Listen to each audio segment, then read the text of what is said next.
Cordial saludo, estimados aprendices. Vamos a llevar a cabo nuestra segunda sesión en línea de la competencia Ejercer Derechos Fundamentales del Trabajo en la ficha 3070-333, Coordinación de Procesos Logísticos. No tenemos a nadie conectado en este momento, entendiendo las múltiples ocupaciones que ustedes puedan tener y atendiendo la responsabilidad que me asiste como tutora de esta competencia. Voy a hacer entonces el inicio de nuestra clase para poderlo luego cargar y puedan tener ustedes todos acceso al link. Voy a compartir dos documentos. Primero vamos a repasar lo que establece el cronograma de la fase en la cual nos encontramos. Si bien en la anterior sesión repasamos nuestro cronograma, me gusta que podamos de alguna manera siempre hacer la revisión de aquellas actividades que tengamos a cargo. En la sesión anterior, tal y como ustedes lo están viendo en este documento, socializamos entonces la evidencia taller, foro sobre características del trabajo en contexto local, informe sobre trabajo decente, ciudadanía laboral. Ambos con la primera, taller y tercera con apertura 8 de abril y el foro con apertura hoy 15 de abril. Mm, Igualmente, haremos la apertura de un foro sobre el convenio. Ay, perdónenme acá que esto se pasó un poquito. Sobre el foro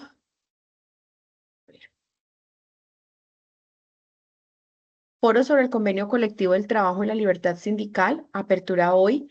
Gráficos sobre la negociación colectiva, apertura hoy. Infografía sobre la huelga, apertura hoy. Tal y como se encuentra en nuestro anuncio, estas son las tres evidencias que vamos a llevar a cabo en la sesión en línea. Aquí quedan entonces las siguientes que todavía falta para ver, pero de manera inmediata entonces voy a compartirles a ustedes una presentación que tengo para que nos ayude un poco de soporte en relación con el material de apoyo que ustedes tienen en el acceso a la plataforma. Entonces, las figuras que vamos a trabajar ahora se llama la negociación colectiva, la infografía sobre la huelga y como ya hemos hablado un poco del trabajo en el contexto local, quiero hablarles de una figura que tal y como lo decía la guía de aprendizaje la semana pasada que la revisamos, la competencia, ejercer derechos fundamentales del trabajo, quiere generar en nosotros unas habilidades de ciudadanía laboral, unas habilidades que vayan más allá de la relación en la que nosotros debemos tener todo el tiempo con nuestros empleadores. Somos clase trabajadora, nos formamos para llegar al trabajo, nos formamos profesionalmente para un arte, un oficio, para una actividad y de esta manera los organismos sindicales del país le han dicho al gobierno nacional, bueno, es muy importante que los aprendices, SENA, pues tengan estas habilidades y esta ciudadanía laboral de manera muy activa. Les decía a ustedes en nuestro encuentro anterior que el derecho laboral tiene dos grandes vertientes. El derecho laboral individual, que es el que reglamenta todo el tiempo mi relación con mi empleador. En el taller que ustedes desarrollan de trabajo digno, allí se habla de cuáles son las condiciones mínimas para hablar de un contrato de trabajo.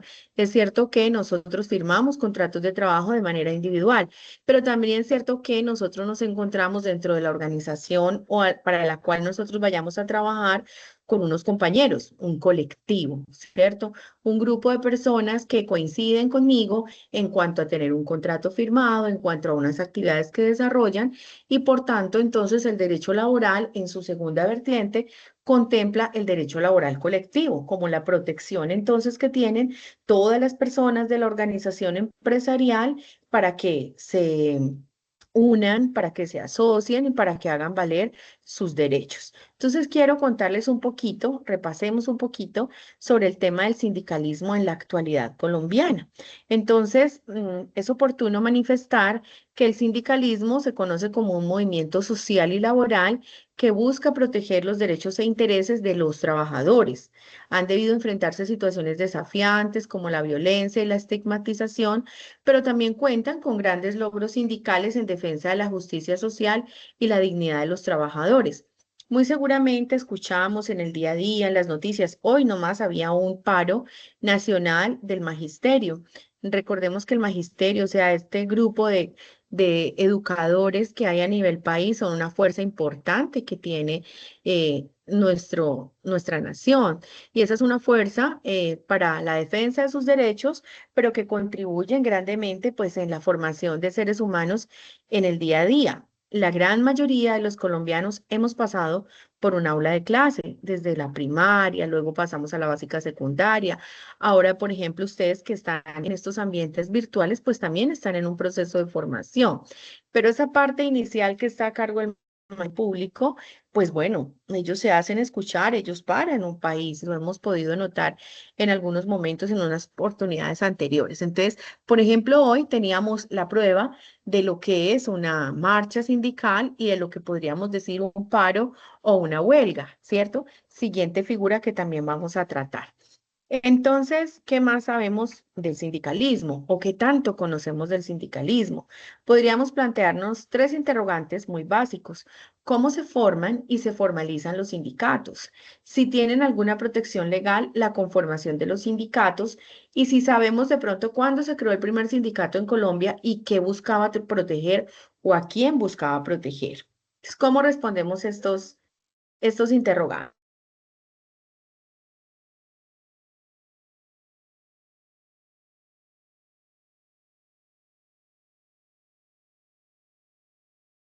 Para que se constituyan sin intervención del Estado.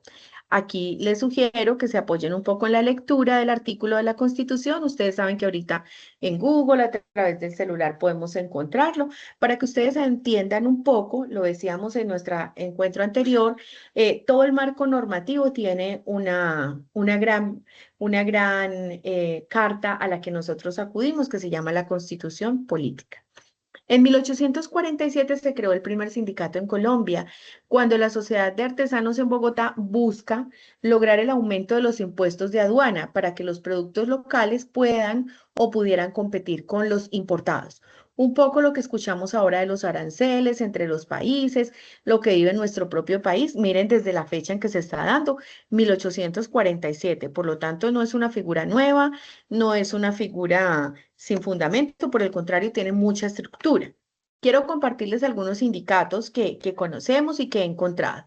Sindicato Único de Trabajadores de la Educación, digamos que en los diferentes departamentos de nuestro país tiene diferentes nombres, el SUTEC, bueno, el Sindicato del Magdalena, tienen muchísimos nombres, pero son un sindicato único de trabajadores de la educación.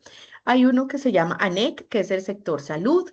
ANTOC también es del sector salud, Sinaltraica, o sea, de los Sindicato Nacional de los Trabajadores del ICA, del Instituto Colombiano Agropecuario, Sintraelecol, que es como trabajar para las centrales obreras en temas de electricidad, y la entidad para la cual nosotros ahora yo presto mis servicios y ustedes hacen parte, sus trabajadores, sus servidores públicos tienen un sindicato que se llama Sindecena y otro Sintracena. Son, digamos, como los grandes sindicatos. Hay otras organizaciones sindicales, pero estas son las más antiguas y con mayor número de afiliados dentro de la entidad. O sea, nuestra entidad estatal, nuestro querido SENA, también cuenta con estas figuras. Hablemos un poquito de qué es la negociación colectiva del trabajo. Entonces, si retomamos, como trabajadores, como colectivo, nos podemos asociar, creamos un sindicato, le damos un nombre y se nos convierte en una figura persona jurídica. Esa persona jurídica tendrá unos representantes, unas personas que hablan por la persona jurídica, donde estamos agremiados todos los que estamos allí.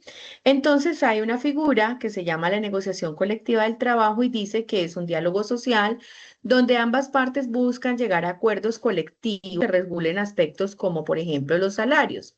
Es decir, ahora para los servidores públicos, el gobierno nacional decretó que el incremento salarial es del 7%, pero a través de las negociaciones colectivas, los sindicatos pueden lograr unos incrementos superiores. Bueno, entonces al 7% que dio el gobierno nacional, le vamos a subir un 2, un 3%.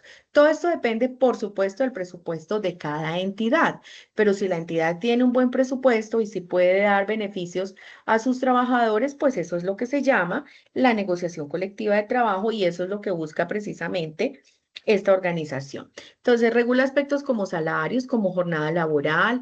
Podríamos tener jornadas laborales, ejemplo, pasa en la Contraloría General de la República, que todas las mujeres que tienen hijos menores de edad, es decir, hasta los 18 años, tienen un horario especial de trabajo, trabajan de 7 de la mañana a 3 de la tarde. Esos pueden ser acuerdos sindicales para que ellas lleguen a su casa, encargarse de sus hijos, acompañarlos en sus tareas o en otras actividades extracurriculares. Están cumpliendo con el horario laboral que corresponde, claro. Cumplen con ello porque es un tema de ley, pero es una jornada flexible, fabulosa para pues las madres encargarse de sus hijos. Vacaciones. Bueno, entonces podríamos decir que la ley nos habla de 15 días hábiles de vacaciones, pero logramos a través del acuerdo sindical o de la negociación colectiva que le pongan 3 días más al tema de vacaciones. ¿Por qué? Porque eso es salario emocional, porque eso trae beneficios emocionales, productivos. Nuestras personas cuando lleguen de vacaciones pues vienen muy animados. Esas cosas se pueden negociar. Seguridad y salud en el trabajo. Bueno, ¿cuáles son las condiciones? ¿Cuáles son las herramientas, los materiales que nos van a entregar? Prestaciones sociales legales y extralegales. Ya sabemos que las legales, cuando hicieron su taller, encontraron cuáles son las mínimas que se deben trabajar, pero hay unas extralegales como por ejemplo, bueno, me dan vacaciones, me dan prima, me dan cesantías, pero hablemos de otras prestaciones. Me pueden dar dinero por cada hijo que nazca, me pueden dar dinero si yo me caso, me pueden dar un subsidio escolar para mí, para mi compañero de vida, para mi pareja o para mis hijos. Esos son entonces prestaciones sociales adicionales. Condiciones de despido. ¿Cómo así? Eso quiere decir que entonces revisemos muy bien cuando me van a pasar una carta de despido, en qué condiciones lo vamos a negociar, lo vamos a revisar. Verifique por favor si yo me encuentro muy bien de salud, verifique por favor si yo no soy cabeza de familia. Bueno, muchos aspectos que se podrían dar en el día a día, entonces eso se puede tener. Otros beneficios adicionales, pensemos en un salario emocional como que el día de nuestro cumpleaños no tenemos que ir a trabajar y si cae un fin de semana, entonces la semana siguiente me dan un día hábil para descansar, para compartir con mi familia. Ese puede ser un aspecto de la negociación colectiva. Revisemos entonces que el objetivo de esa negociación indiscutiblemente será mejorar las condiciones laborales, reconocer los conflictos, resolver mejor los conflictos de forma pacífica y equilibrar el poder entre empleadores y trabajadores. Su resultado, después de que se sentaron a negociar las partes y se pusieron de acuerdo, el resultado es una convención colectiva de trabajo o un acuerdo colectivo que tiene fuerza de ley entre las partes. Si conocemos de alguna convención colectiva, excelente. Ya podremos por ahí pensar si trabajamos para alguna entidad del Estado, si hemos escuchado de familiares o algo así. Entonces, la negociación colectiva se encuentra también protegida o reglamentada o regulada en el artículo 55 de la Constitución Política. Generalmente nos apoyamos en la lectura, les invito para que lo puedan hacer, y se encuentra también establecida en el Código Sustantivo del Trabajo como un derecho fundamental para los trabajadores organizados sindicalmente. Existen diferentes convenciones colectivas, ¿sí? Las del sector salud, ferrocarriles, el sector educación, el sector minero, el sector aéreos. Ellos se han sentado, sus organizaciones han negociado y han obtenido grandes logros. Encontré este ejemplo por allá en ANEC, que es un sindicato de salud que en la vigencia 2024 firmaron un acuerdo y estuvo relacionado con los hospitales públicos y privados en varias regiones para mejorar las condiciones laborales, suministros de elementos de protección personal durante la pandemia y hubo mejoras salariales.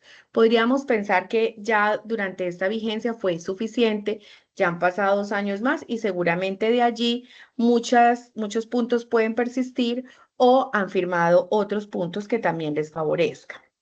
Hay algo en la organización sindical y lo que busca es la unidad. Busca, por tanto, que todas las personas, ese colectivo de la empresa, pues pertenezca a la misma organización sindical. Pero hay una figura que aparece por ahí que se llama la fragmentación sindical y nos dice que es un fenómeno problemático que debilita la fuerza del movimiento sindical y esto se da cuando existen demasiados sindicatos en un mismo sector, empresa o región. cada uno con pocos afiliados, agendas diferentes, y en lugar de unirse en uno más fuerte y representativo, pues lo que hacen es dispersarse, ¿cierto? Por ahí hay un dicho que es divide y vencerás. Entonces, en la medida que ellos se van dividiendo, pues se nos va complicando la cosa. O mejor, se les complica a ellos porque pues no tienen cómo poder negociar de manera fuerte. Dice, esta fragmentación debilita la negociación colectiva. Los empleadores negocian con múltiples sindicatos pequeños, lo que les da más poder frente a los trabajadores divididos. También pasa, porque empiezan un poco las luchas internas, entonces nos vamos nosotros, se desagregan los grupos y cada quien va conformando sus propias organizaciones sindicales. Disminuye la capacidad de representación, claro, un sindicato en esas condiciones, al no representar la totalidad de los trabajadores, pues afecta la legitimidad de sus peticiones, porque entonces alguien dice, no me están representando, ellos piden una cosa, otros piden otra y no me están representando, solamente me representan unos y pues así el patrón pues le gusta porque no tiene mucha exigencia, ¿sí? Y es apenas lógico que los recursos que tenga el empleador o la entidad, pues como se van a distribuir en diferentes sindicatos, la negociación no tiene el resultado esperado, porque quizás unos quieren educación, otros querían subsidios de alimentación, otros querían vacaciones más largas, y pues vacaciones más largas significa más dinero, porque me deben pagar los 3 días adicionales de los que, por ejemplo, les explicaba ahora, se pueden pedir. Entonces, ya sabemos, organización sindical, unión, fragmentación sindical y viene otra situación que se llama el paralelismo sindical. ¿Y qué es el paralelismo sindical? Dice que es una práctica de algunos empleadores que fomentan la creación de varios sindicatos. Ahora son los patrones los que promueven eso al interior de sus empleados para debilitar los que ya existen o los que sean fuertes. Y se conoce como una práctica, o mejor, esta práctica se conoce como el sindicalismo patronal, figura que busca un beneficio para el empleador y de esta manera se muestra fuerte frente a la debilidad de la unión sindical. Hasta aquí esta presentación de lo que es la organización sindical, de lo que ha representado en nuestro país, de lo que se puede lograr y de cómo se nos divide esta, esta organización sindical. Entonces, vamos a ver, jóvenes, seguidamente, vamos a ver lo que nos establece la guía de aprendizaje en cuanto a las actividades que debemos desarrollar. Permítame un momento, por favor. Cerremos acá. Mi equipo está un poquito como saturado de cosas, se pone un poco lento. Listo, miremos acá la guía de aprendizaje que la tengo para ustedes.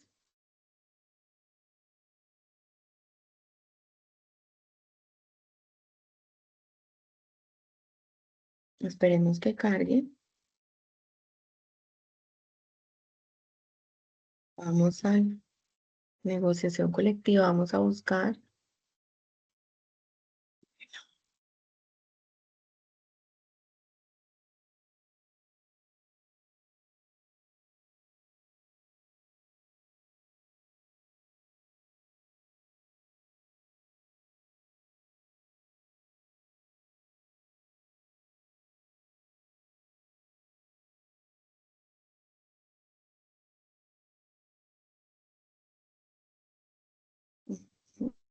Ujú.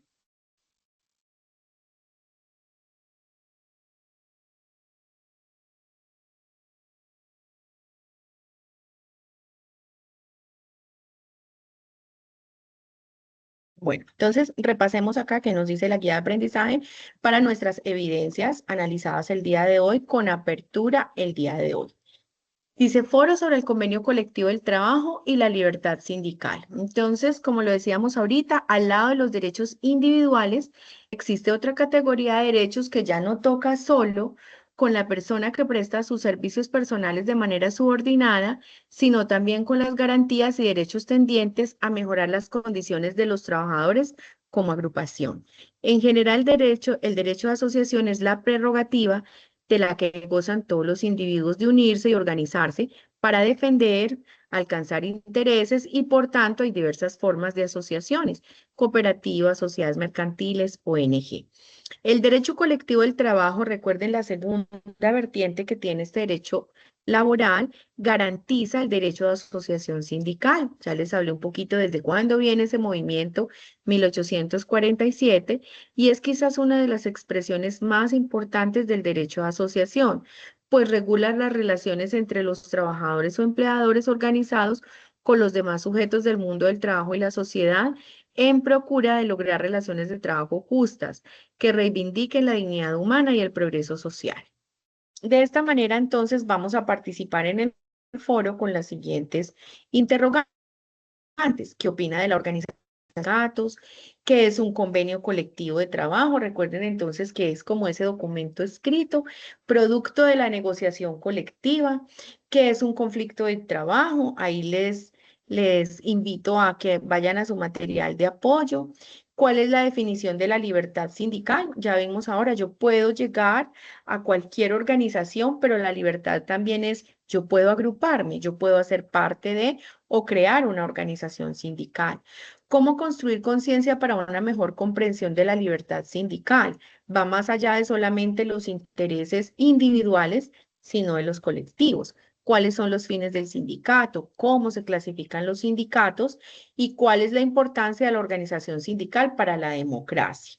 Entonces, usted estas respuestas, estas preguntas y respuestas las va a compartir en el foro. Casi siempre nos invitan a realizar una retroalimentación de las respuestas dadas por sus dos compañeros, por dos de sus compañeros.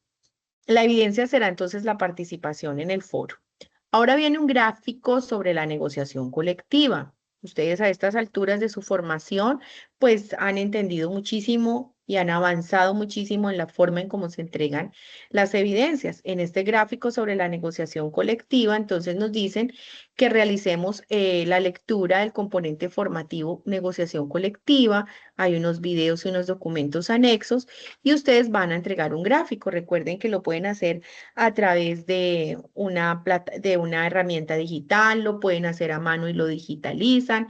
Un gráfico nos lleva con algunas flechitas, con algunas ideas principales, unas ideas secundarias y aborden qué es la negociación colectiva, ¿cierto? Cuáles son sus características, cuáles son sus componentes y qué es lo más relevante de la negociación colectiva. Recordando entonces que es esa capacidad que tenemos de sentarnos a conversar y a negociar con nuestro patrón si estamos organizados en el sindicato. Si lo hacemos de manera individual, no hay negociación colectiva. Es lo que yo hoy le pido a mi jefe, que me ascienda, que me suba el sueldo, etcétera. Y la tercera evidencia es una infografía sobre la huelga. Recuerden, mis estimados aprendices, que la infografía yo lo trato como de una forma un poco más coloquial. La infografía es como si fuese una cartelera digital, ¿cierto? Donde pongo un título, una información más pequeña, unos subtítulos, resalto, pero no es una teoría. La infografía tiene que estar entre el gráfico y la teoría, dándome una información importante. Entonces acá también nos llevan a que revisemos un componente formativo y miremos entonces cuáles son los hitos históricos de la huelga, qué es el derecho a la huelga, cuáles son las condiciones para el ejercicio del derecho a la huelga, cuáles son las normas nacionales e internacionales que amparan el derecho a la huelga. Entonces, hagamos aquí una recapitulación. Si desde el derecho colectivo me preocupo no solo por lo individual, sino por lo colectivo, cuando nos agrupamos, tenemos libertad sindical, nos organizamos, nos sentamos a negociar. Y suponiendo que de lo que vimos ahorita en la presentación hay acuerdos. Entonces logramos unos días más de vacaciones, logramos un incremento más en los puntos o en el porcentaje del salario mensual. Logramos muchas cosas, pero hoy mi patrón no los está cumpliendo, ¿sí? Entonces vamos a la huelga. Recuerden, vean ahorita las noticias o mañana, el paro de los maestros hoy lo que busca es decirle al gobierno, oiga, ese derecho a la salud que usted me lo debe garantizar, para el cual yo pago, yo aporto, estoy afectado. Entonces yo vengo y le digo, no estoy de acuerdo, ¿sí? Pero la huelga tiene unas condiciones. La huelga requiere ser informada porque la huelga no puede afectar algunos derechos fundamentales, no puede afectar algunos servicios fundamentales para la sociedad. Entonces, ahí viene en las condiciones para el ejercicio del derecho a la huelga lo que nosotros debemos consultar, lo que nosotros debemos verificar y validar. Revisemos entonces, cuando nos habla de los hitos históricos de la huelga, cuáles han sido esas huelgas más relevantes e importantes en la historia del derecho laboral colectivo en nuestro país. ¿Qué es como tal el derecho? ¿Cómo lo puedo ejercer? Porque eso no es que cerramos hoy la empresa, la fábrica y nos paramos acá y nos encadenamos, hicimos huelga de hambre, una cantidad de cosas. Sí, pero ¿bajo qué condiciones? Recordemos también que entonces, así como hay unas normas nacionales, constitución política, también hay unas normas internacionales. En nuestra primera sesión hablábamos de la importancia de la Organización Internacional del Trabajo. Tengámoslo entonces en cuenta. ¿Qué significa o qué nos dice esa Organización Internacional del Trabajo? La infografía como tal, así como el gráfico anterior, ustedes la pueden hacer manualmente, la pueden digitalizar luego de que la han hecho y la cargan, o la pueden hacer a través de algunas de las herramientas de Canva, etcétera. Ya ustedes saben que si hacen estas infografías a través de algunas herramientas digitales, por favor, me copian el link de acceso para la verificación. La extensión será mínimo de una hoja, máximo dos. Y por favor, sean muy juiciosos entonces al momento de la elaboración. Vamos a dejar de compartir. Tenemos acá. Exactamente, vamos a dejar de compartir. Mis estimados aprendices, espero que ustedes puedan tener acceso juicioso a esta grabación, que puedan hacer el repaso de lo que aquí estamos viendo, que puedan acceder a su material de apoyo y de formación, de que presenten las evidencias de manera muy juiciosa. En el anuncio está mi WhatsApp, en el anuncio está mi correo electrónico. Ya voy a revisar por allí alguna situación que tenemos con unas fechas en uno de los foros que me había escrito, creo que Alejandro. Entonces vamos a revisar todo eso para que queden bien habilitados, para que ustedes puedan participar oportunamente.